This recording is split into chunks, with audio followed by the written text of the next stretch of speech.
সুস্মিতা সেনের প্রথম বাংলা ছবি নির্বাক এবং এই অসম্ভবটা সম্ভব করেছে সৃজিত দা এবং ভেঙ্কটেশ ফিল্মস মিলে।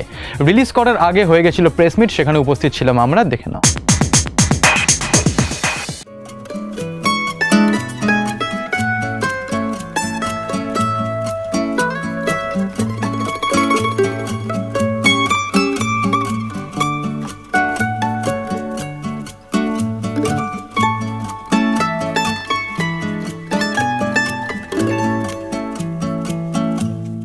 আমার প্রথম সিনেমা অ্যাকচুয়ালি প্রথম ফিল্ম দস্তকেরও আগে ওয়াজ এ সাউথ ইন্ডিয়ান মুভি রক্ষগন বলে।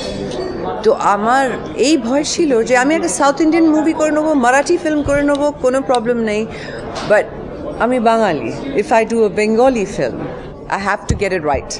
So সেই একটা ভয় বসেছিল অনেক বছর দিয়ে।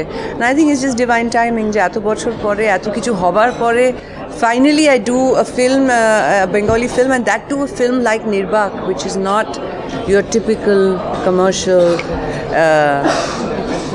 boy meets girl kind of film. It's a very different film and I'm so glad Der Aaye Durust Aaye. যদি আকাশের গায়ে কান না পাতি তোমার কথা শুনতে পাবো না। এটা কিন্তু একটা সিম্পল লজিক ছিল নির্বাকের সাথে। I didn't do anything.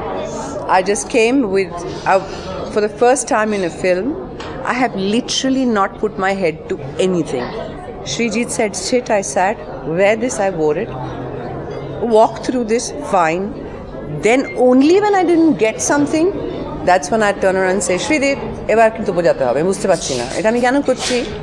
But other than that, throughout the film, I have been like clay for the first time.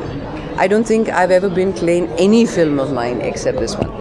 যেমন director mold করেছেন, I've allowed him to mold me like that. There was no other preparation except just undo all your learning and come to the set and just follow him. সুস্মিতাকে কাজ করার পেছনে কারণ সুস্মিতার মধ্যে একটা ব্যক্তিত্ব আছে যেটা আমার কাছে খুব আকর্ষণীয়, এবং আমার মনে হয় যে সুস্মিতার এই প্রথম বাংলা ছবিতে আসাটা it will be marked with a very special script which is নির্বাক। যদি বাতাসকে আমি ছুঁয়ে না দেখি তোমার শরীর স্পর্শ পাবো না, তোমার কথা শুনতে পাবো না। একটা ছবি রিলিজের সময় সবসময় না একটা উত্তেজনাও থাকে, একটা টেনশনও থাকে যে ফাইনালি মানুষ কীভাবে ছবিটাকে গ্রহণ করবে। তবে আমি জানি যে ছবি ফাইনালি আমি সেই টেনশন থেকে বেরিয়ে গিয়ে আমি সেটা মানুষের উপরেই ছেড়ে দিই। মানে মানুষ ভালো লাগলে মানুষের ভালো লাগবে, সেটা মানুষেরই হাতে ছেড়ে দেওয়া ভালো। আমি খুবই উত্তেজিত, আমার মনে হচ্ছে যে ছবিটা সবার খুব ভালো লাগবে এবং আমার নিজের তো এই চরিত্রটা খুবই পছন্দের, সবার ভালো লাগলে আমারও খুব ভালো লাগবে আর কি।